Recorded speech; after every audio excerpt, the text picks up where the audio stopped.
avril 2023, depuis la guerre qui a éclaté dans notre pays en avril 2023, comme vous le savez tous, que le Soudan vit une guerre. Ben, évidemment, tout le monde sait. Mais tout le monde ne sait pas la gravité de la situation dans notre pays.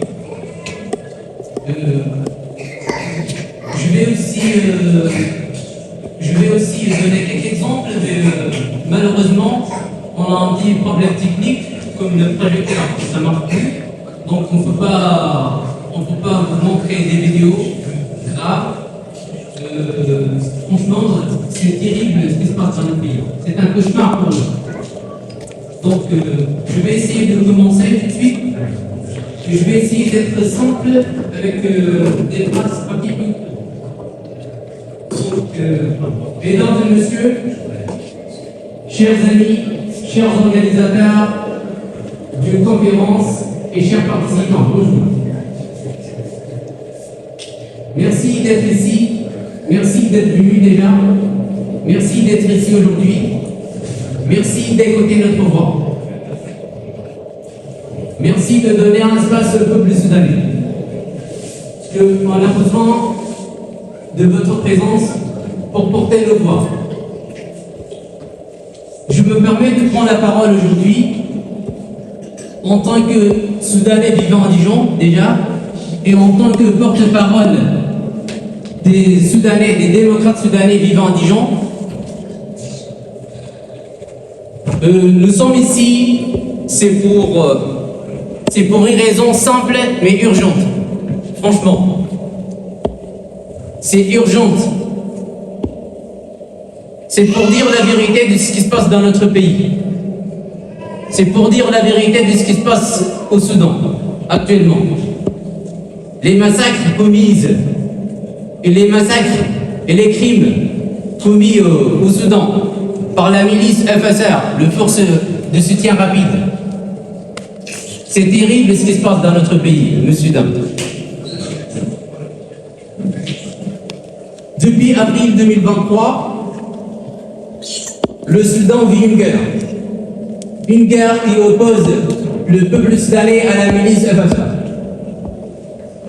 Je vais juste éclairer un petit peu sur ce point et je vais insister que cette guerre, parce qu'il y en a qui disent que c'est une guerre civile, il y en a qui disent que c'est une guerre entre deux groupes militaires.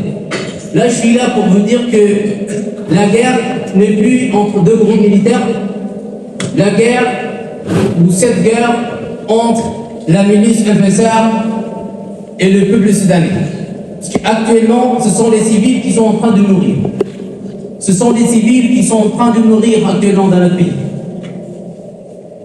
Les enfants, les femmes, les filles, les civils. C'est une guerre qui dure. C'est une guerre qui tue. Et c'est une guerre qui détruit tout sur son passage. Malgré cette tragédie, le monde autour de nous semble détourner le regard. Je suis désolé de vous dire ça, mais c'est ça ce qui se passe. Parce que personne ne parle de notre pays. On dirait que le monde ne veut plus nous voir souffrir. Actuellement, nous avons besoin de monde. Nous avons besoin de votre voix pour que le monde sache qu'on a des massacres chez nous, dans notre pays. On en a des crimes. On a des enfants qui meurent chaque nuit. Mais nous sommes ici, c'est pour briser ce silence, le silence international. Que tout le monde sait qu'il y a une guerre, mais tout le monde ne parle pas de Soudan.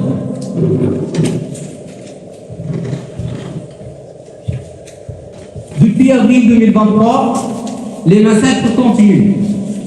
La milice FSR attaque les civils, les villes, les villages, partout dans le pays. Plus de 2 ans de souffrance, plus de 2 ans de violence, plus de 2 ans de sang. C'est terrible ce qui se passe dans notre pays. Et de plus, la vie quotidienne des civils est totalement bouleversée. À Bara, par exemple, une des villes au Soudan, les quartiers et les maisons ont été détruites, ont été brûlées complètement. Des familles ont été dispersées. Les enfants marchent dans la nuit, perdus et effrayés. Et pourtant, ces enfants continuent de rêver. Quand même. À Al-Fashir, tout le monde sait, je ne sais pas si vous connaissez, il y en a qui ne connaissent même pas Al-Fashir. Al-Fashir, c'est la capitale de la région du nord de Darfour. Ce qui s'est passé dans Al-Fashir, les hôpitaux sont débordés. La milice attaque les hôpitaux et tue les blessés dans l'hôpital. Je ne sais pas si tout le monde a vu ça. Ils entrent dans l'hôpital et tuent les blessés.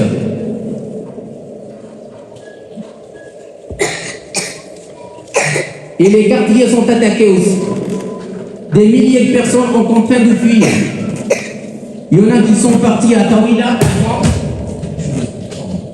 Oui, il y en a qui sont partis à Tawila, un temps au Tawila. Il y en a qui sont partis à Chamali, à Daba. Donc, tout le monde essayait de sortir de là-bas. Et dans la région de Jazeera, je vais vous donner quelques exemples, mais c'est partout dans le pays. Et dans la région de Jazeera, les villages entiers ont été envahis par cette milice. Les familles, il y a des familles qui ont tout perdu. Leurs magasins, leurs maisons, leurs champs et leur vie quotidienne.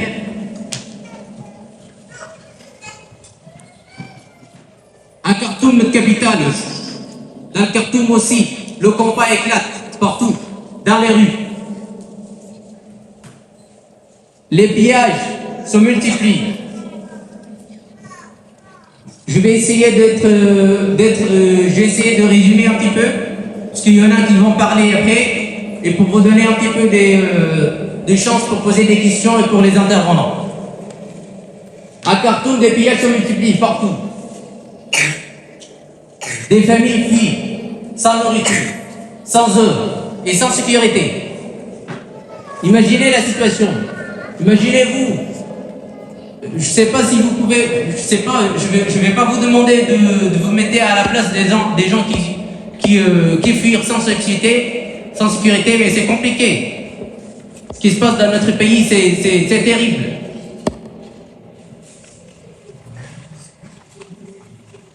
Mesdames et messieurs, ce n'est pas dans quelques villes, ce n'est pas dans quelques régions, ce n'est pas à Al-Fashir, à Bara, et à Jazeera et à Khartoum. C'est partout dans le pays.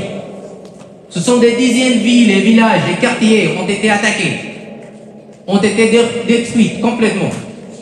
Les civils sont pris au piège, les enfants sont traumatisés et des familles sont brisées. Et de plus, cette violence ne se limite pas aux zones de combat.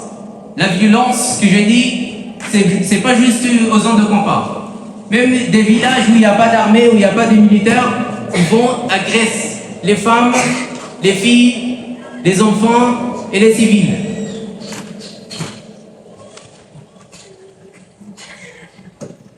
Cette violence est éteinte tout le pays. Pourtant, le monde doit entendre ces histoires. Le monde doit entendre ces crimes.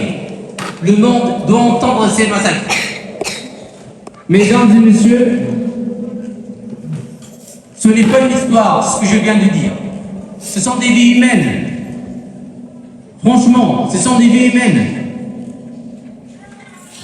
Ce sont des enfants qui grandissent dans la peur. Ce sont des familles qui ont tout perdu.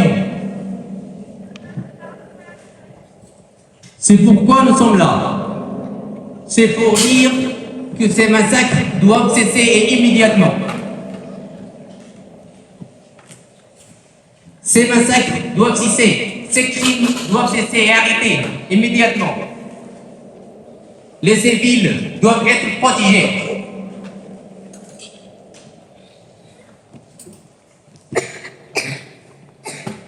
Et la justice doit être faite.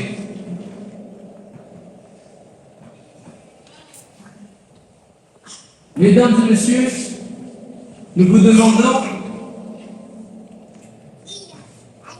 nous demandons que le soutien aux milices de Fassar cesse immédiatement. Que franchement, je vais rester un petit peu sur ce point, parce que tout le monde ne sait pas que cette milice est soutenue par des pays étrangers. Cette milice est soutenue par des armes, des drones, qui ont livré à cette milice pour tuer le peuple soudanais.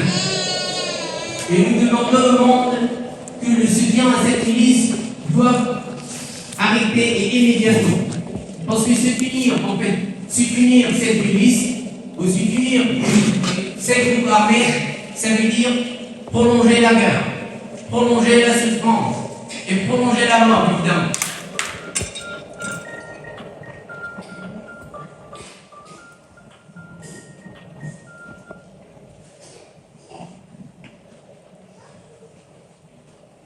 Mesdames et messieurs, nous parlons aujourd'hui pour ceux qui ne peuvent plus parler, pour ceux qui ne peuvent plus parler, pour les survivants, pour les blessés.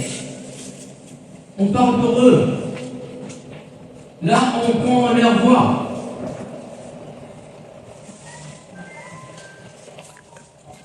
Pour les familles qui ont tout perdu, leur maison, leurs champs et leurs vies. Pourtant, malgré cette destruction, le peuple soudanais continue de rêver d'un avenir en paix.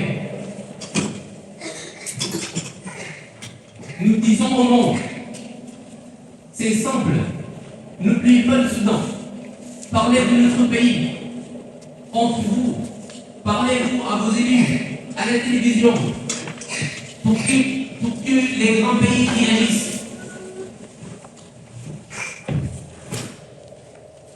Nous vous demandons, mesdames et messieurs, ne détournez pas le regard. Regardons un petit peu notre pays.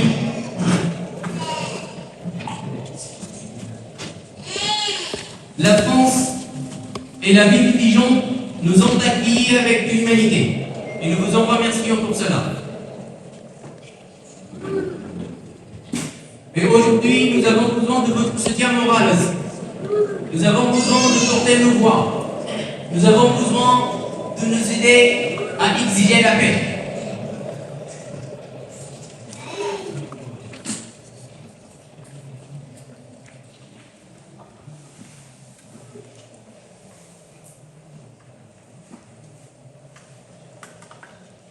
Franchement, nous avons besoin de votre solidarité, évidemment. De votre solidarité, de votre écoute.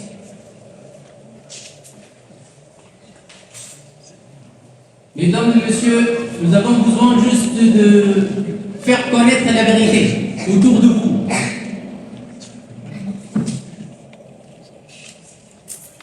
Je vais essayer de conclure ça. Je vais essayer de vous dire que nous sommes là pour vous montrer la gravité de notre situation, de notre pays. Et la situation dans notre pays est terrible. Mesdames, Messieurs, merci pour votre attention. Merci pour votre écoute. Merci pour votre humanité. Merci de rester aux côtés du peuple soudanais. Que la paix revienne, que la justice revienne et que les massacres cessent finalement. Enfin, merci.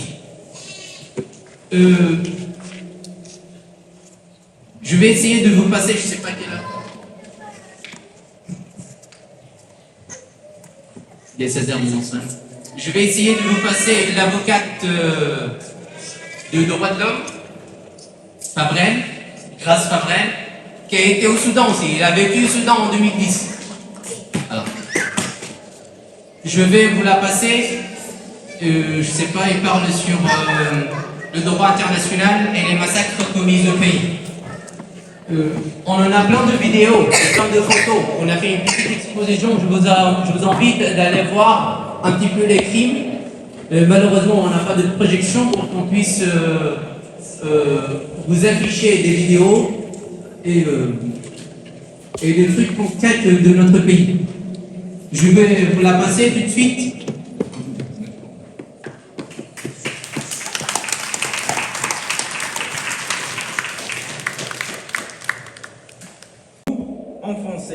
temps en violence en 2023.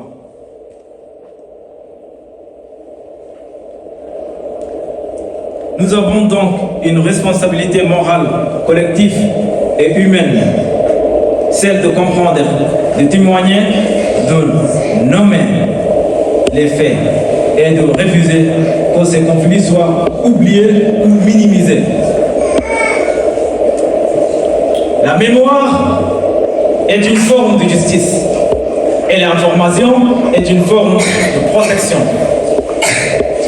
Donc, je vous sollicite, mesdames et messieurs, de prendre ces informations de violation et de les envoyer au monde entier dans votre différents moyens de communication et différents moyens d'information.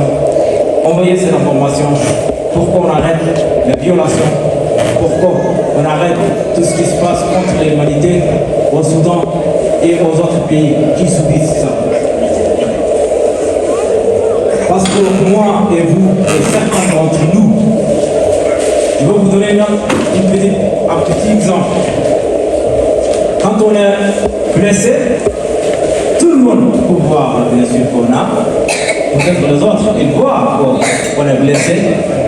Mais seule la personne qui a cette blessure qui peut comprendre la gravité de cette blessure ou qui peut sentir. Et au Soudan, pareil. Nous, on peut dire qu'au Soudan, il y a la guerre, on peut parler, mais on ne peut pas savoir l'état de le peuple soudanais et la gravité de la violation qui subissent actuellement. Cette conférence ne vise pas uniquement à relater l'histoire d'un conflit, elle vise à rappeler que derrière chaque chiffre se cache un visage. Derrière chaque date se cache une souffrance. Et derrière chaque attaque se cache une communauté brisée. En parlant de Soudan, aujourd'hui, nous affirmons notre solidarité envers celles et ceux qui continuent à lutter pour leur survie et leur dignité. Je vous remercie pour votre présence, pour votre engagement et pour le temps que vous consacrez à une cause qui, au-delà des frontières, nous appelle l'importance de défendre l'humanité et la justice et la paix. Merci pour votre attention. Et je passe le microphone à notre invité pour dire quelques phrases.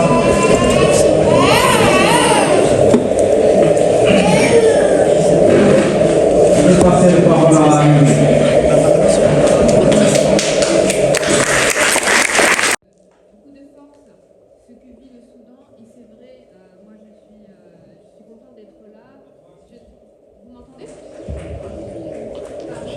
Ouais, je suis contente d'être là et je suis pas soudanaise, mais c'est vrai que le conflit au Soudan, ça ne doit pas intéresser que les Soudanais. Parce que ce qui se passe, effectivement, c'est très grave. Ce qui se passe, c'est un pays qui est ravagé par les conflits depuis des décennies. Et dans une interview, j'ai dit que l'histoire s'est répétée au Soudan parce qu'il y a eu ce qui s'est passé en 2003. Mais en réalité, ce qui se passe aujourd'hui, c'est beaucoup plus grave que ce qui s'est passé en 2003. Parce qu'aujourd'hui, on a un conflit, comme l'a dit Al-Nazir, qui est national. On a un conflit qui est polycentrique, donc qui se produit dans plusieurs zones du pays en même temps. Et on a un conflit qui est fragmenté. On a des forces janjawides qui sont maintenant des forces de soutien rapide, qui sont nettement mieux armées et mieux organisées qu'elles ne l'étaient en 2003. Et on a des forces qui sont soutenues. On a des forces qui sont soutenues par beaucoup d'acteurs internationaux. Donc aujourd'hui, le Soudan, c'est la guerre au Soudan est pire en termes d'intensité, en termes de gravité pour les populations civiles et en termes aussi de durée. Donc moi, je vais vous parler du droit, parce que comme l'a dit M. Sadek, il faut nommer les choses. Aujourd'hui, le Soudan, c'est évidemment beaucoup de crimes qui ont été commis. Quels sont ces crimes? On parle d'attaques délibérées contre des civils. On parle de pillage généralisé. On parle de l'utilisation de la famine comme arme de guerre. Parce que l'aide humanitaire est toujours empêchée. On parle de violences sexuelles utilisées comme arme de guerre. On parle d'exécution sommaire. On parle d'attaques contre des cibles civiles, des hôpitaux, des écoles, des infrastructures vitales. Tout cela, ça constitue des crimes de guerre au sens du traité de Rome. On a exactement...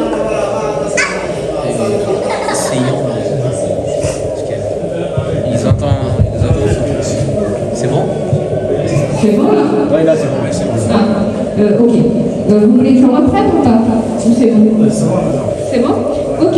Donc comme je disais, les crimes qui sont commis actuellement et qui ont été rappelés par Al-Nazir, ce sont des crimes qui peuvent être caractérisés comme des crimes de guerre pour beaucoup. Ces crimes de guerre sont commis effectivement par le FSR. L'armée soudanaise a aussi été rapportée comme ayant commis certains crimes de guerre, notamment des attaques contre des civils. Mais c'est vrai que par exemple, le dernier, il y a eu des exactions très importantes qui ont été commises à El Fasher par les forces de soutien rapide. Et ces actions à El Fasher, elles ont été d'une violence particulière. On a aussi, et c'est quelque chose qu'on voit dans tout le conflit, c'est l'utilisation des villes assiégées. Les sièges qui sont subis par des villes, ça veut dire que pendant des centaines de jours, El Fasher c'était plus de 300 jours de siège. Pendant des centaines de jours, il n'y a plus de ravitaillement qui est possible. Les gens ne peuvent plus sortir, plus rentrer. L'aide humanitaire ne peut plus sortir, elle ne peut plus rentrer. Les médicaments non plus. Et ça veut dire pour des gens, les gens sont en fait affamés. Et c'est là qu'on voit l'utilisation de la famine comme arme de guerre. On a vu ce siège à El Fasher, on l'a vu aussi à Kadougli.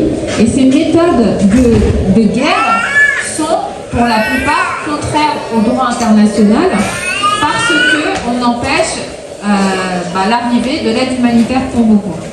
On a eu aussi des bombardements indiscriminés, des destructions d'infrastructures dans les camps de Zamzam.